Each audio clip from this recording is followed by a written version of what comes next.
तो spirit movie की कहानी की शुरुआत होती है एक आईएएस पुलिस ऑफिसर से, जो कि अपने बैच का टॉपर होता है, और यही होता है हमारे प्रभास का कैरेक्टर। लेट सपोज इसका नाम हम विजय मान लेते हैं।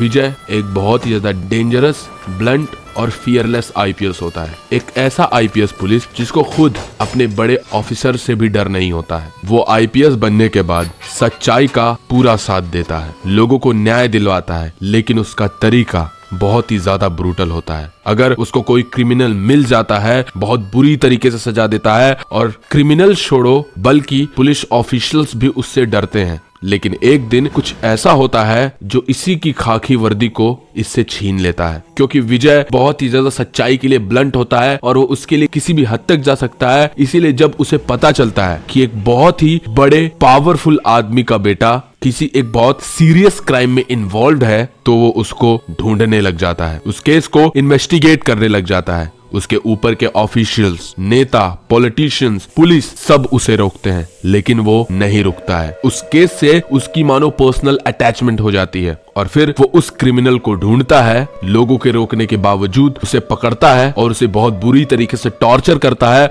और उसे मार देता है। उसके बाद उसकी खाकी वर्दी उससे छीन ली जाती है, उसे पुलिस के इस पद से उठा के बाहर फेंक दिया जाता है, और बाहर फेंकने के बाद उसके ऊपर कोर्ट केसेस होते हैं, उसे मारा जाता है, लेकिन वो अपने तरीके को नहीं बदलता है। उसके बाद उसका वेंजेंस यानी उसका बदला अब उसे और भी ज्यादा भयानक बना देता है। ऐसा एक्स कॉप बन जाता है जो कि अपनी वर्दी वापस पाना चाहता है, लेकिन अपना तरीका वो उसे क्रिमिनल से भी बदतर बना देता है। वो लास्ट में अपनी वर्दी तो पा लेता है, लेकिन शायद वो अपने आप को खो देता है। ये थी संदीप रेड्डी वांगा की मूवी स्पिरिट की कहानी, लेकिन बड़ी फीकी सी कहानी लगी ना? हाँ, क्यों? क्योंकि मैंने आधी अधूरी कहानी सुनाई है, मैंने तुम लोगों को पूरी कहानी सुनाई ही नहीं, इसीलिए यह कहानी तुम्हें बिल्कुल भी इंटरेस्टिंग नहीं लगी। लेकिन क्योंकि स्पिरिट का पोस्टर और एक उसका इंट्रोडक्शन वीडियो आ रखा है बहुत पहले, और वो दोनों चीज पर्याप्त है इस मूवी की कहानी को अच्छे से जानने के लिए। आइए तो हम उन्हीं दो सोर्सेस से आज इस मूवी की कहानी का पता लगाते हैं, एक एक क्लू ढूंढते हैं, क्योंकि उन्हीं सब में वो छोटी छोटी क्लूज दी गई हैं जो आपको इस बासी कहानी को एक फुल फ्लेज्ड स्पिरिट की कहानी बनाने में मदद करेगी। तो चलिए इसकी कहानी की खोज की शुरुआत करते हैं। सबसे पहले हम इसके उस इंट्रोडक्टरी वीडियो के बारे में बात करेंगे, जो कि संदीप रेड्डी वांगा आज से करीबन 5-6 महीने पहले ही निकाल दिए थे, जिसमें हमें केवल ऑडियो सुनाई जाती है, वीडियो नहीं होता है।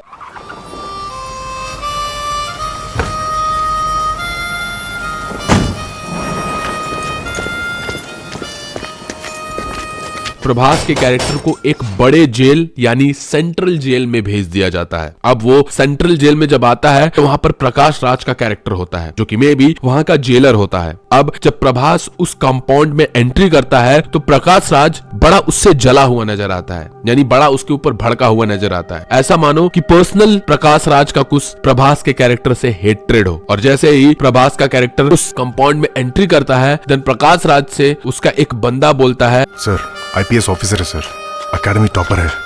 और उसके बाद प्रकाश राज ये बोलता है, यहाँ अल्फाबेट्स नहीं चलते, ओनली नंबर्स। इसे जानता हूँ मैं पहले से, वर्दी होने पे या बिना वर्दी के भी हमेशा तेवर सर पे चढ़ा के रखता है। देन यहाँ पर प्रकाश राज बोलता है, कॉन्डक्ट इश्यूज की वजह से एक बार टर्मिनेट भी हुआ है, देखते हैं इस कैदी यूनिफॉर्म में कितनी गर्मी दिखाएगा।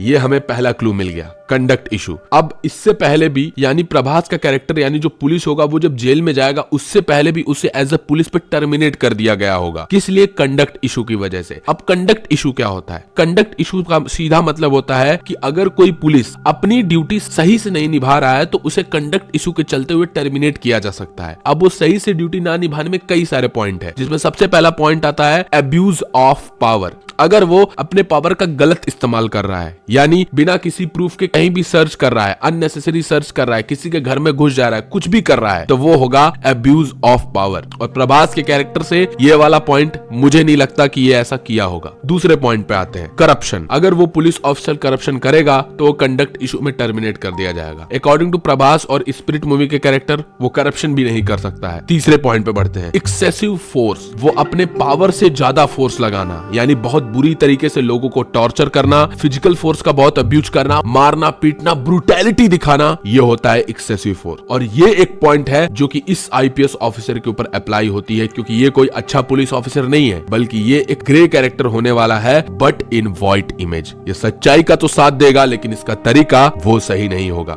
तो ये एक पॉइंट हो सकता है कि कंडक्ट इसी इशू की वजह से ये पहले भी टर्मिनेट हो चुका है। या फिर अगला पॉइंट आता है बायस और डिस्क्रिमिनेशन। अगर ये किसी के लिए बायस्ड होगा या डिस्क्रिमिनेट करेगा तो भी कंडक्ट इशू हो सकता है, और मुझे नहीं लगता कि ये क्वालिटी इसके अंदर होगी। अगला आता है नेग्लिजेंस ऑफ ड्यूटी, मतलब ड्यूटी में किसी भी प्रूफ को अच्छे से हैंडल ना करना या फिर सही से ड्यूटी ना निभाना। तो ये भी चीज इसके अंदर नहीं हो सकती है। यानी एक्सेसिव पावर, यानी बहुत बुरी तरीके से लोगों को मारना। इसी रीजन की वजह से प्रभास का कैरेक्टर यानी विजय, जिसको हम मान के चल रहे हैं, वो पहले भी टर्मिनेट हो चुका था। और ये एक क्वालिटी बताती है कि प्रभास का कैरेक्टर कोई इजी गोइंग कैरेक्टर नहीं होने वाला है, वो बहुत ही भयानक और ब्रूटल होने वाला है। उसके बाद प्रकाश राज का कैरेक्टर बोलता है कि पहले भी ये टर्मिनेट हो चुका है, इसके कपड़े उतारो और इसको मेडिकल एग्जामिनेशन के लिए भेजो। लेकिन प्रकाश राज के बगल में खड़ा हुआ बंदा बोलता है, खरीदी यूनिफॉर्म क्या है सर? ये तो रिमांड पीरियड है। अब रिमांड पीरियड क्या है? रिमांड पीरियड का मतलब ये होता है प्रूफ के या बिना किसी एविडेंस के, जिसमें ऑब्वियसली शक के बिना पे किसी को पकड़ लिया जाए पुलिस के द्वारा, तो वो होता है उसको कस्टडी में ले लेना। और जब कोर्ट आदेश देता है बिना किसी एविडेंस से उसका इंट्रोगेशन करने के लिए, उसको बोलते हैं रिमांड पीरियड। कोर्ट के हिसाब से वो कितने भी टाइम का रिमांड पीरियड हो सकता है, लेकिन कोर्ट भी दो तरीके का रिमांड पीरियड देता है। एक पुलिस रिमांड होता है और एक जुडिशियल रिमांड होता है। पुलिस रिमांड में क्या होता है कि कोर्ट पुलिस को हैंड ओवर करता है उस आदमी को, और पुलिस उसे रिमांड में लेकर के उसका इंटरोगेशन करती है। लेकिन वही दूसरा होता है जुडिशियल रिमांड। जब पुलिस रिमांड कंप्लीट हो जाता है तो उसको रिमांड के लिए बड़े जेल में भेज दिया जाता है। यानी इसके बाद पुलिस अब फ्रीली उसका इंटरोगेशन नहीं कर सकती है, अब वो जेल में चला जाएगा कुछ ही टाइम के लिए as a remand, as a शक की बिना पे वो जुडिशियल रिमांड में जाता है। तो क्या इसका मतलब ये है कि पुलिस रिमांड उसका पहले हो चुका है? नहीं। यहाँ पर एक और रूल आता है कि अगर किसी भी आदमी को पुलिस से खतरा होता है या पुलिस से रिस्क होता है या फिर कोर्ट को लगता है कि पुलिस ही इसे मार सकती है, पुलिस की इसकी कुछ पर्सनल खुन्नस है, तो डायरेक्ट अगर कोर्ट चाहेगी तो उसे पुलिस रिमांड से हटा करके जुडिशियल रिमांड में डाल देगी। यानी यहाँ पर ऐसा हुआ होगा कि यहाँ पर प्रभास के कैरेक्टर यानी विजय को पुलिस रिमांड में डाला ही नहीं गया होगा, इसलिए क्योंकि पुलिस ही उसकी दुश्मन होगी। अगर उसे पुलिस के रिमांड में डाल दिया जाएगा तो पुलिस ही उसे मार डालेगी, इसीलिए उसे डायरेक्ट जुडिशियल रिमांड में डाला जाता है। यहाँ पर पुलिस उसे डायरेक्ट इंटरोगेशन ना कर पाए और उसे शक के बिना पे इस जेल में डाला जाता है। तो ये भी चीज क्लियर हो गई कि प्रभास यानी विजय ने क्राइम किया या नहीं किया वो भी प्रूव नहीं हुआ है, शक के बिना पे ही उसे सेंट्रल जेल में डाल दिया गया है। उसके साथ प्रकाश राज यानी ये जेलर बहुत बुरा बिहेव कर रहा है, यानी कि ये जेलर प्रभास को तो पहले से जानता ही है, लेकिन प्रभास का तरीका इसे बिल्कुल भी नहीं पसंद है। और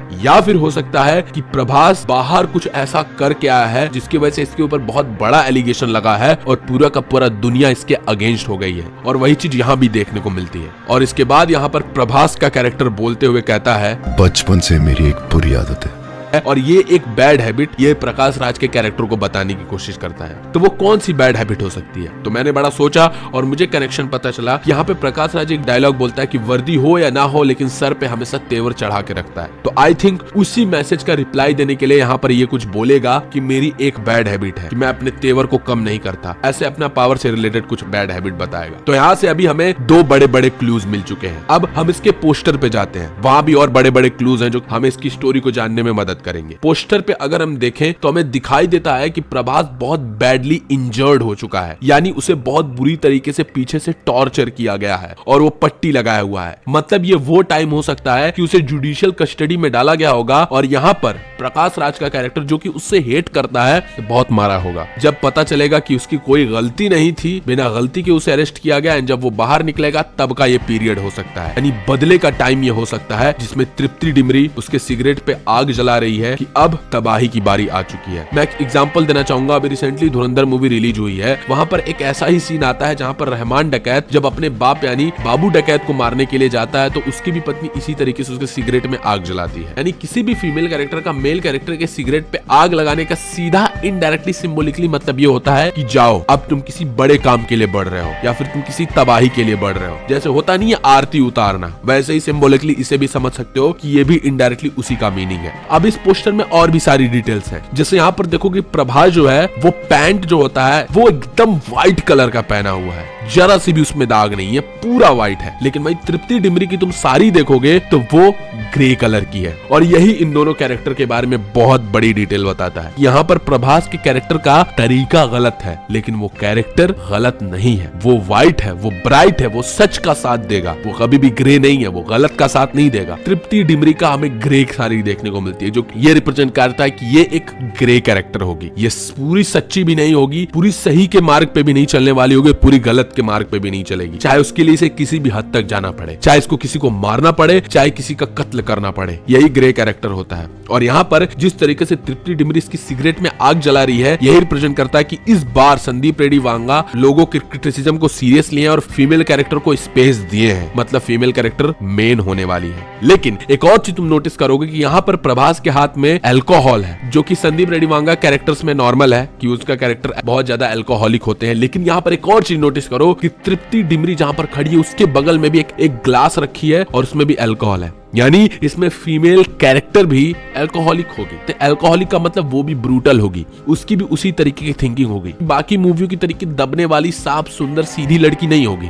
और ये भी चीज रिवील हुआ है कि इसमें प्रभास एक आईपीएस ऑफिसर होगा, लेकिन तृप्ति डिमरी एक डॉक्टर होगी, और एक ऐसी डॉक्टर जो कि विक्टिम्स को ट्रीट करेगी, यानी जो लोग क्राइम किए रहेंगे उनका ट्रीटमेंट करना इसका काम होगा, ऐसा स्पेकुलेशन लगाया जा रहा है। लेकिन इस पोस्टर में एक बहुत ही खतरनाक चीज तुमने नहीं नोटिस की, वो देखना तुम ध्यान से तृप्ति डिमरी की आंखों को। उसकी आंखें सूजी हुई हैं, यानी किसी ने उसकी आंखों के पास उसे मारा है। तो इसका मतलब ये हो सकता है कि जहां पर प्रभास के कैरेक्टर के ऊपर जब इसको जुडिशियल कस्टडी में रख के इसे मारा गया होगा, देन यहाँ पर तृप्ति डिमरी को भी पकड़ के इसके साथ भी वायलेंस किया गया होगा। सिंपल सा मतलब ये है कि ये वो सीन होने वाली है जब प्रभास एकदम वेंजेंस में आएगा, बदले की आग में घुसेगा और इसके बाद वो तबाही मचाना शुरू कर देगा। और तो और अभी कई एक थ्योरी बड़ी स्पेकुलेट हो रही है कि इसमें प्रभास का कैरेक्टर इतना डेंजरस होगा कि एक सीन ऐसी आएगी मूवी में कि इस मूवी की मेन लीड एक्ट्रेस यानी तृप्ति डिमरी या फिर कोई और एक्ट्रेस भी हो सकती है इस मूवी में, जो कि प्रभास के डर की वजह से अपने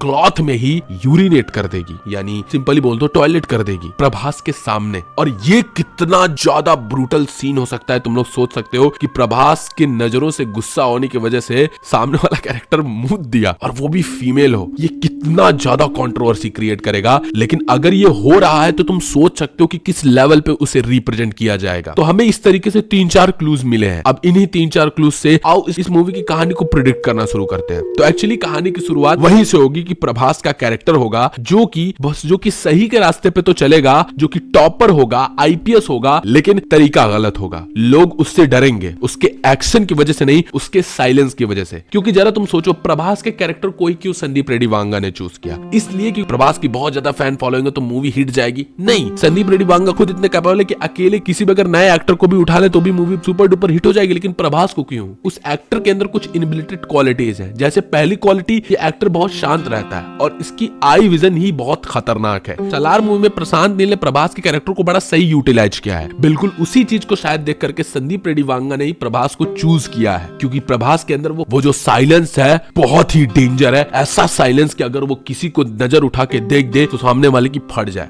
वो कोई कैरेक्टर उछल कूद के लड़ाई करने वाला कैरेक्टर नहीं होने वाला है, वो शांति से रोर करने वाला कैरेक्टर है। इसीलिए प्रभास को एज ए एक्टर चूज किया गया है। तो इस पूरी मूवी की कहानी ऐसी ही होगी कि प्रभास का कैरेक्टर होगा जो कि आईपीएस ऑफिसर होगा, उसका तरीका गलत होगा और क्रिमिनल्स को बहुत ब्रूटल तरीके से टॉर्चर करेगा, अपने पुलिस पावर का गलत तरीके से मिसयूज करेगा, बट गलत लोगों के लिए। और उसी की वजह से सारे के सारे पुलिस ऑफिशियल्स जो होंगे वो इससे जलेंगे, वो इससे परेशान होंगे और इसी रीजन की वजह से इसे एक बार कंडक्ट इशू की वजह से टर्मिनेट कर दिया जाएगा। लेकिन जब वापस से इसको वर्दी मिलेगी देन फिर इसका एक इमोशनल कनेक्शन बनेगा। यानी ऐसा दिखाया जा सकता है कि इस मूवी में कोई ऐसा कैरेक्टर आएगा जो विक्टिम बनेगा, जिसके साथ बहुत ज्यादा बुरा होगा और फिर वो मारा जाएगा, जिसकी वजह से जब वो मारा जाएगा एंड जब ये चीज प्रभास को पता चलेगी एज अ आईपीएस, तो वो बड़ा उस केस से पर्सनली अट्रैक्ट हो जाएगा। एंड जब वो इस जस्टिस के लिए इन्वेस्टिगेशन करेगा देन उसके हाथ में एक बहुत बड़ा क्रिमिनल लगेगा, यानी बहुत बड़ा पावरफुल आदमी लगेगा और उस पावरफुल आदमी को प्रभास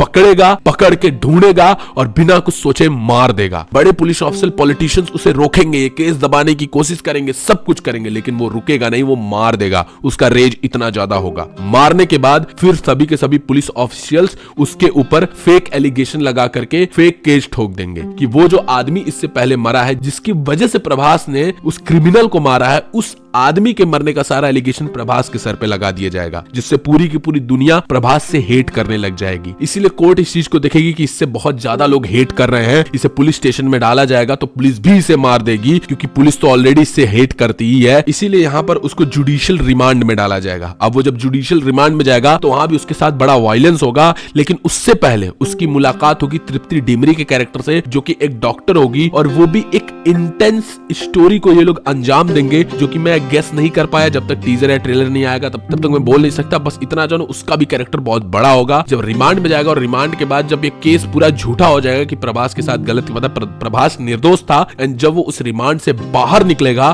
देन उसका वेंजेंस मोड एक्टिवेट होगा। देन वो उन क्रिमिनल्स को ढूंढेगा और उन क्रिमिनल्स को ढूंढ के मारेगा, बिना वर्दी के मारेगा। उस अपने वर्दी पाने के प्रोसेस में वो किसी को नहीं छोड़ेगा, लेकिन लास्ट में वो ये करते करते खुद को खो देगा। वो ये भूल जाएगा जिन बुरे लोगों से इस दुनिया को आजाद करने के लिए वो खून बहा रहा है, उन बुरे लोगों का खून तो उसी के हाथ पे लग रहा है। वो अपने आप को लास्ट में जाकर के खो देगा। और यही संदीप रेड्डी वांगा के मूवी की टिपिकल स्टोरी होती है। इनके मूवी की कहानी को बहुत हाई भी प्लॉट ट्विस्टेड नहीं होगी। संदीप रेड्डी वांगा की कहानी एकदम सिंपल ही होती है, लेकिन वो कैरेक्टर ड्रिवन होती है। ये जो कैरेक्टर होगा अपनी गलतियों में ही जूझेगा, अपने आप को इंप्रूव करेगा, फिर जूझेगा, फिर इंप्रूव करेगा। यही संदीप रेड्डी वांगा की कहानी है। तो स्टोरी का एक समरी कुछ इसी तरीके से हो सकता है, लेकिन चेंजमेंट बहुत सारे हो सकते हैं। इसमें Vivek Oberoi as a main character और डॉन ली को भी ऐड किया गया for the international crime range बढ़ाने के लिए। खैर, ये वीडियो कैसी लगी कमेंट्स में जरूर बताना, और क्या मुझे इस तरीके से टॉक्सिक पे भी वीडियो बनानी चाहिए? अगर वीडियो चाहिए होगी तो कमेंट्स में कम से कम 500 कमेंट्स कर दो, मैं तुरंत वीडियो बना दूंगा। मिलते हैं नेक्स्ट वीडियो में, तब तक के लिए धुरंधर की वीडियो आ रही है, बड़ी इंटरेस्टिंग है, जाकर के इसे देख सकते हो। मिलते हैं इसी वीडियो में, बाय बाय।